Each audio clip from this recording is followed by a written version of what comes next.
Assalamualaikum warahmatullahi wabarakatuh.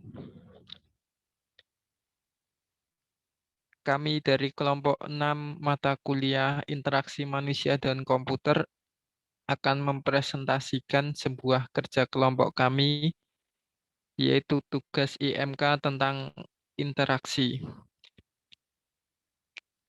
Kami dari kelompok 6 terdiri dari 4 orang, termasuk saya sendiri, Abian Yafran Yaki Muhammad, Ovi Novanindra Aibi, Muhammad Qotibul Umam, dan Muhammad Sofiuddin.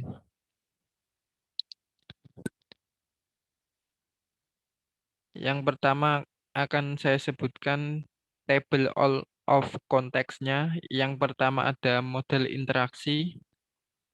Yang kedua ada framework dan HCI.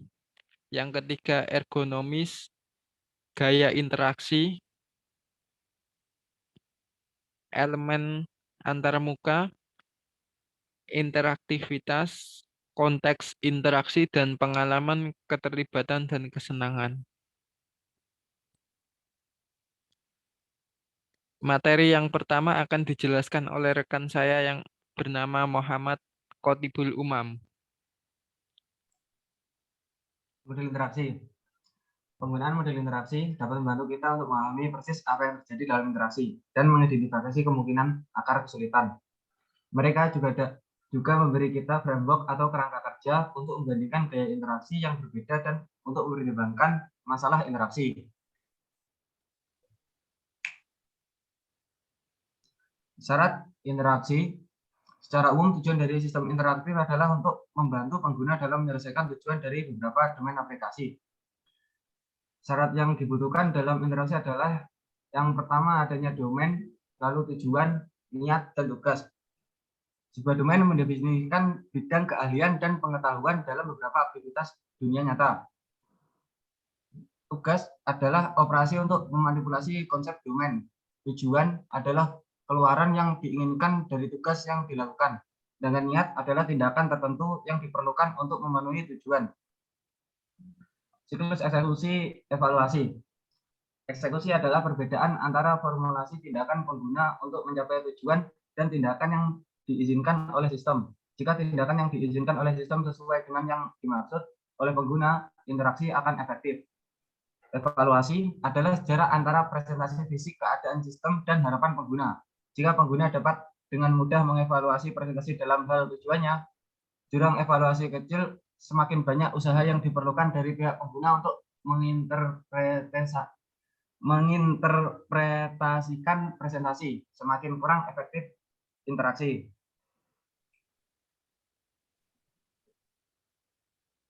Kerangka interaksi. Kerangka interaksi mencoba deskripsi interaksi yang lebih realistis dengan termasuk sistem secara eksplisit dan memecahnya menjadi 4 komponen utama. Yang pertama, bahasa tugas pengguna, lalu bahasa inti sistem, selanjutnya bahasa input, dan bahasa output. Kerangka interaksi disajikan sebagai sarana untuk menilai kegunaan keseluruhan dari keseluruhan sistem interaktif.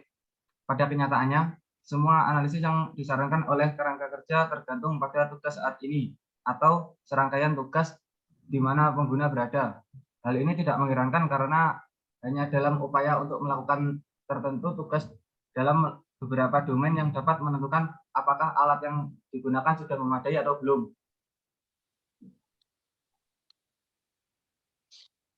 Yang kedua, framework dan HCI.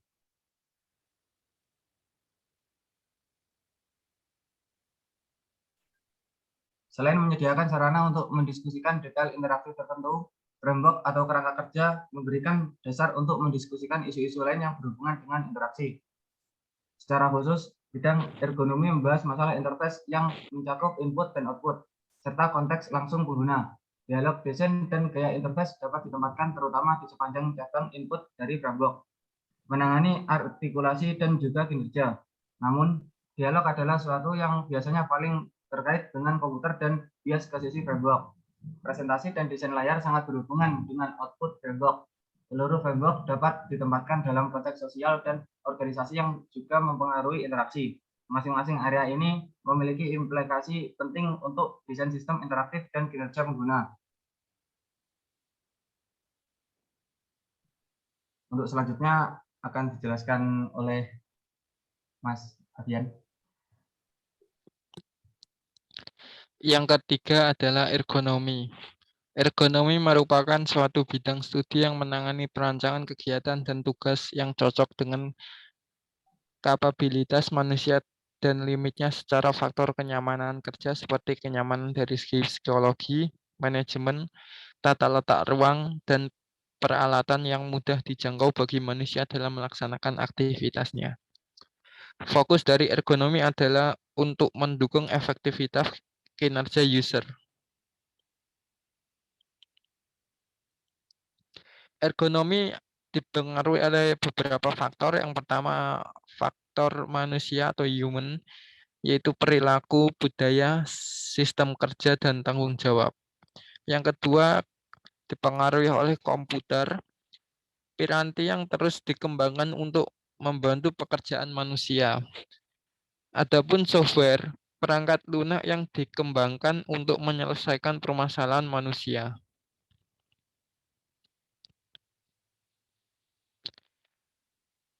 Selanjutnya ada ruang lingkup ergonomi.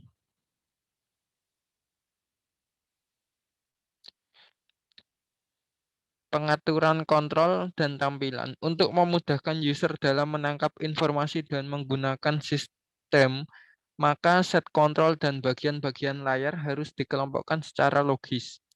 Kontrol dan tampilan dapat diatur sesuai dengan jenis fungsi masing-masing. Lingkungan fisik. Desain lingkungan kerja yang digunakan sangat mempengaruhi efektivitas kerja, kesehatan, dan keselamatan user. Poin utama dari aspek ini adalah semua pengguna dapat merasakan kenyamanan dan stabilitas dari piranti dan sistem yang digunakan.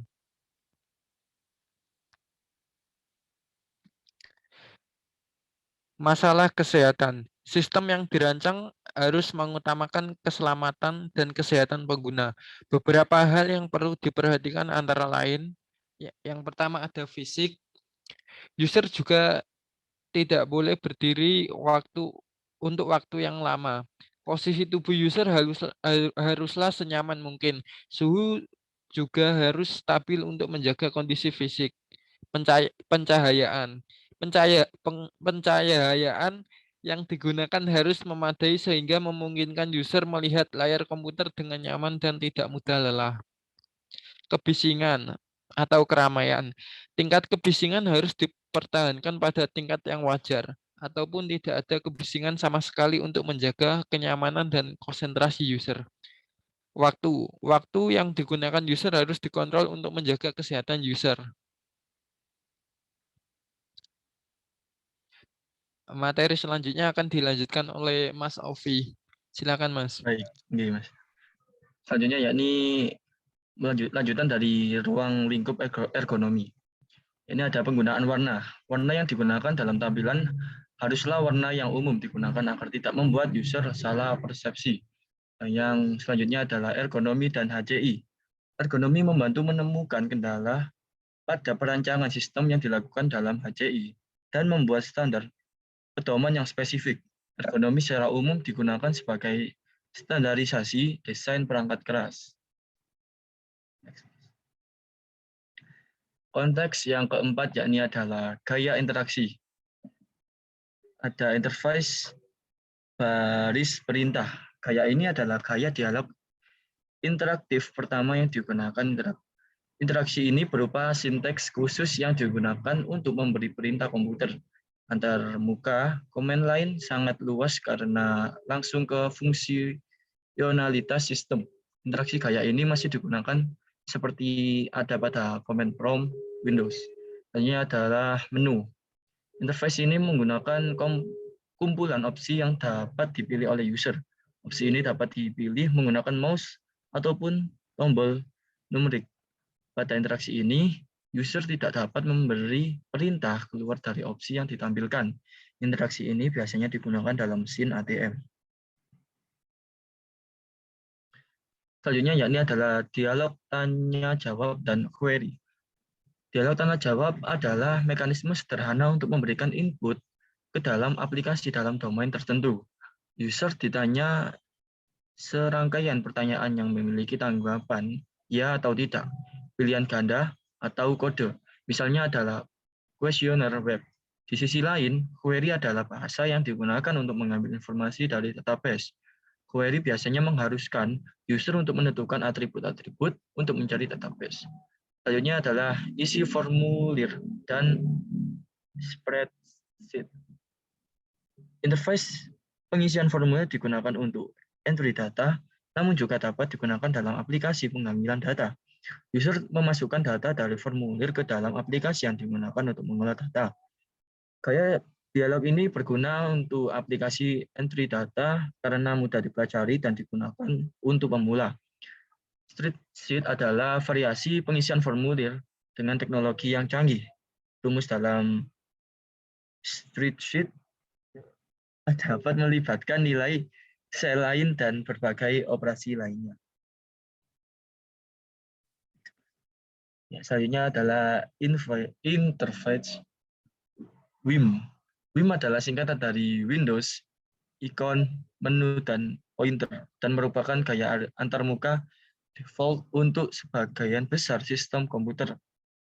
Contohnya adalah Microsoft Windows dengan IBM PC, macOS dengan Apple Macintosh, dan lain sebagainya. Selanjutnya adalah interface point dan klik. Gaya interaksi ini hanya membutuhkan satu klik dengan mouse. Gaya interaksi ini jelas terkait dengan gaya WIM. Gaya point and click ini dipopulerkan oleh halaman web di seluruh dunia yang menggabungkan semua jenis navigasi point and click. Dan yang terakhir adalah interface 3D. Interface ini merupakan pengembangan dari WIM. Elemen WIM diberi penampilan 3D menggunakan bayangan. Interface ini memiliki sumber cahaya di sisi kanan atas. Penggambaran objek seolah-olah seperti benda yang memiliki volume seperti yang ada di dunia nyata. Dan materi selanjutnya akan dilanjutkan oleh Mas Muhammad Sofiuddin. Mas. Yang kelima ada elemen antarmuka. WIM adalah singkatan dari Windows, icon, menu, dan pointer yang menunjukkan gaya interaksi menggunakan unsur-unsur dari user interface. Itu diciptakan oleh Marzuga Wilbert pada tahun 1980. Selain itu, yang umum digunakan pada tampilan WIM adalah Microsoft Windows untuk IBM PC, macOS untuk Macintosh, dan beberapa X Windows untuk Unix.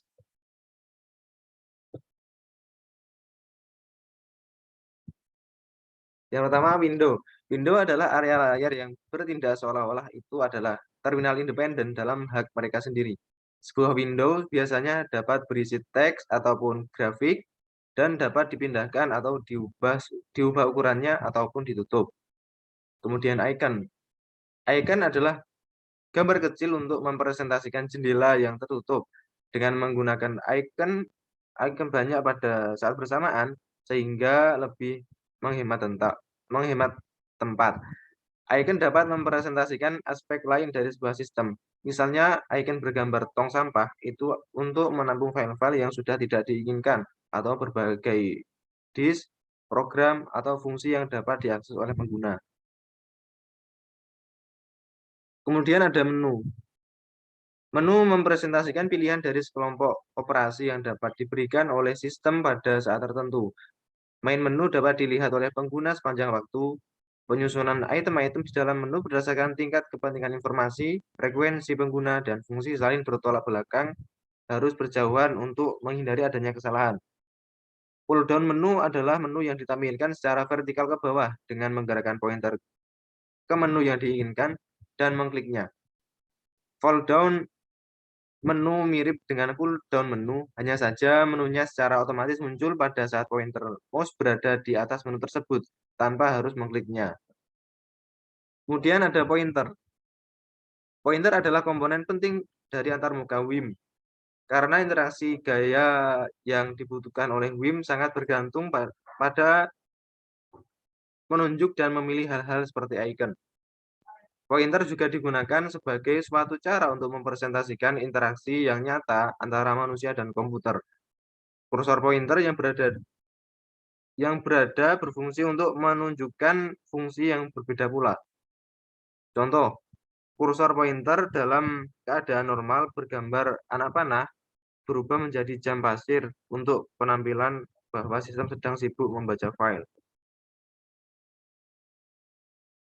Yang keenam ada interaktivitas. Interaktivitas adalah fitur yang menentukan dari sebuah interaktif sistem. Interaktivitas juga penting dalam menentukan rasa lingkungan WIM. Semua sistem WIM tampaknya memiliki elemen yang hampir sama. Window, icon, menu, pointer, kotak dialog, tombol, dan lain-lain.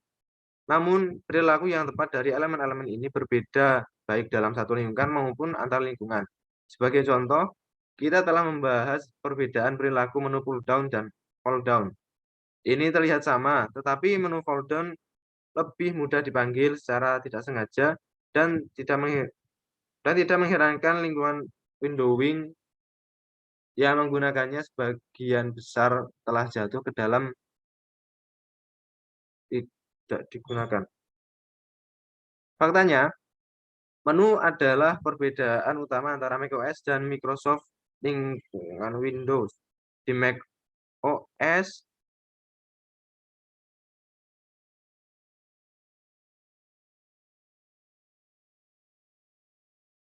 di Windows Anda dapat mengklik bilah menu dan pull down menu muncul dan tetap di sana sampai item dipilih atau dibatalkan.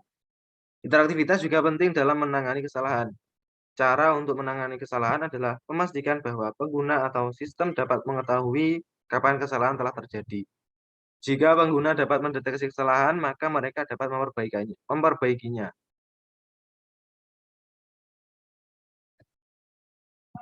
Yang ketujuh adalah konteks interaksi.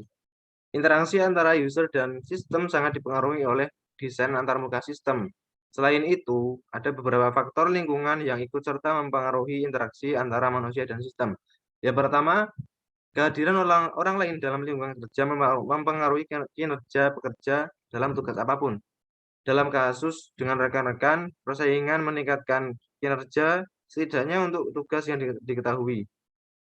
Agar berkinerja baik, pengguna harus termotivasi. Ada beberapa kemungkinan sumber motivasi serta yang telah kami sebutkan, termasuk ketakutan, kesetiaan, ambisi, dan kepuasan diri. Yang kedua, pengguna juga dapat kehilangan motivasi jika sistem yang diperkenalkan tidak sesuai persyaratan sebenarnya dari pekerjaan yang harus dilakukan. Seringkali sistem dipilih dan diperkenalkan oleh manajer daripada pengguna itu sendiri. Kemudian di sisi lain, pengenalan teknologi baru dapat menjadi motivasi bagi pengguna, terutama jika dirancang dengan baik, terintegrasi dengan pengguna saat ini. Bekerja dan menantang. Memberikan umpan balik yang memadai merupakan sumber motivasi yang penting bagi pengguna. Dan yang terakhir adalah experience, engagement, dan fun. Yang pertama, memahami pengalaman. Pengalaman adalah hal yang sulit untuk dijabarkan. Kita memahami gagasan tentang pengalaman yang baik, tetapi bagaimana kita mendefinisikannya dan bahkan lebih sulit bagaimana cara kita merancangnya. HCI berusaha memahami pengalaman yang dirasakan user untuk membuat desain sistem yang sesuai dengan pengalaman yang diinginkan user. Kemudian yang kedua adalah merancang pengalaman. Setelah berusaha memahami pengalaman yang dirasakan oleh user, subbidang dalam HCI berusaha merancang sistem yang ditujukan untuk mencapai pengalaman yang diharapkan. HCI berusaha membuat rancangan yang berbeda dari rancangan yang umum digunakan untuk mengubah pengalaman user. Yang ketiga ada desain dan keterlibatan fisik. Dalam membuat desain fisik, ada beberapa hal yang harus diperhatikan, yaitu ada aspek ergonomi, keselamatan, estetika, dan ekonomi. Selain itu ada juga fluiditas, yaitu sejauh mana struktur fisik dan manipulasi perangkat secara alami berhubungan dengan fungsi logis yang didukungnya. Dan yang terakhir adalah mengelola nilai. Jika kita ingin orang lain menggunakan perangkat atau aplikasi, kita perlu memahami nilai-nilai mereka, memahami nilai-nilai pribadi mereka. Apa mereka ingin menggunakannya, nilai apa yang mereka dapatkan. Dengan demikian kita bisa menciptakan sistem dan perangkat yang memiliki nilai bagi user. Demikian presentasi dari kelompok kami. Kurang lebihnya mohon maaf. Wassalamualaikum warahmatullahi wabarakatuh.